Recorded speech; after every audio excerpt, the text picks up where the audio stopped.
Hello everyone, good morning. स्वागत है सभी का पुनः यूट्यूब चैनल पर आज के इस नए वीडियो के साथ, जो कि हमारा सामान्य विज्ञान से संबंधित है, जो कि हमारा पार्ट 3 है। इससे पहले हमने पार्ट 2 इस पर चैनल पर अपलोड कर दिए हैं, तो जिन दोस्तों ने ना देखा हो तो उनको भी देख लें, ताकि आने वाले किसी कॉम्पिटिटिव एग्ज़ाम के लिए आपको ज़्यादा से ज़्यादा बेनिफिट हो। इस पे पुनः आज हम टॉप 25 फैक्ट्स यहाँ पे डिस्कशन करेंगे। तो चलिए आइए ज़्यादा टाइम ना वेस्ट करते हुए प्रश्नों को देख लेते हैं। पहला प्रश्न है, 1802 ईस्वी में जीव विज्ञान शब्द का प्रयोग किस वैज्ञानिक ने किया था? तो लैमार्क तथा ट्रेविरेनस वैज्ञानिक ने किया था। आइए कुछ अन्य प्रमुख बिंदुओं पर चर्चा करते हैं।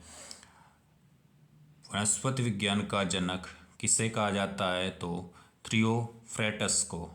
इनकी प्रमुख पुस्तक है हिस्टोरिया प्लेंटेरम, जिसमें हिस्टोरिया प्लेंटेरम में इन्होंने 500 प्रकार के पौधों का वर्णन किया है। वहीं अगले पॉइंट की बात करते हैं, जंतु विज्ञान जूलॉजी का जनक अरस्तु को कहा जाता है। वहीं अरस्तु की प्रमुख जो पुस्तक है वो हिस्टोरिया एनिमालियम है। इस पुस्तक में उन्होंने 500 प्रकार के जंतुओं का वर्गीकरण दिया है। वहीं अगले क्वेश्चन की बात कर लेते हैं, एक सजीव प्राणी के निर्माण में कार्बनिक यौगिकों में सबसे ज़्यादा किस प्रकार की मात्रा होती है? तो इसमें चाहे मनुष्य हो, उसमें जो सबसे ज़्यादा पाया जाता है प्रोटीन की मात्रा होती है जो 14%, अन्य पदार्थ में वसा 3% पाया जाता है तथा कार्बोहाइड्रेट की मात्रा 1% होती है। यह किसने कहा था? जीवन की उत्पत्ति कार्बनिक पदार्थों से रासायनिक उद्विकास के फलस्वरूप हुई है। तो ये AI ओपेरियन ने कहा था, जिनकी प्रमुख पुस्तक है द ओरिजिन ऑफ लाइफ। अगले प्रश्न की बात कर लेते हैं, वर्गकी का जनक किसे कहा जाता है?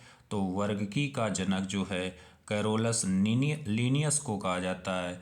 वहीं अन्य बिंदु की बात करें तो वर्गकी की सबसे छोटी इकाई कौन सी है? तो वह जाति है। अगर वहीं बात करें वर्गकी की कुल कितनी इकाइयां हैं, तो ये 6 प्रकार की हैं। अगले प्रश्न की बात कर लेते हैं, वायरस की खोज किसने किया था? तो रूसी वनस्पति शास्त्री इवानोवस्की ने सन 1892 में इसकी खोज की थी।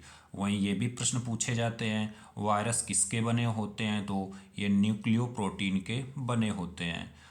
अच्छा, ये प्रश्न पूछा जाए, वायरस को नष्ट करता कौन है? तो वीरोसाइट, जिसका नाम है इंटरफेरॉन, ये नष्ट करता है।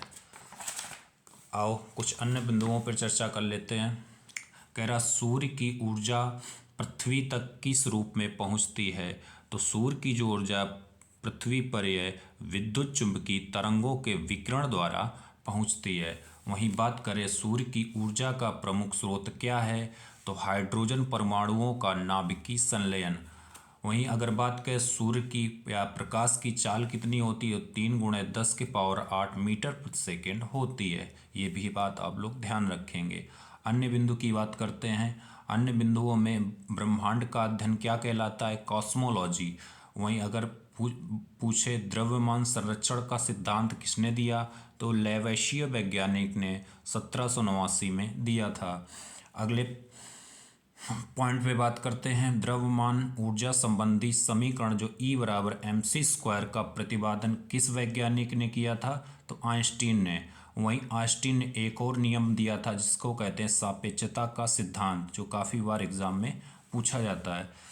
शिलालेखों के अध्ययन को क्या कहते हैं? तो शिलालेखों के अध्ययन को हम एपिग्राफी कहते हैं। वहीं अन्य प्रमुख अध्ययनों को देख लेते हैं। समय तथा अवधि का अध्ययन क्या कहलाता है? क्रोनोलॉजी। वहीं आकाशीय पिंडों का अध्ययन एस्ट्रोनॉमी कहलाता है, खगोलिकी। जबकि प्राचीन ऐतिहासिक अवशेषों का अध्ययन कहलाता है पुरातत्व विज्ञान। अगले पॉइंट पे बात करते, भारत में दशमलव प्रणाली का आविष्कार किसने किया था? तो बारहमिहिर ने किया था। वहीं ये प्रश्न पूछा जाए शून्य का आविष्कार, तो भास्कर ने किया था, भास्कराचार्य जी ने किया था। सर्वप्रथम आवर्त सारणी की खोज किसने की थी? तो मेंडलीफ ने। कब की थी? तो ये डेट आप लोग कमेंट बॉक्स में हमें बताएंगे।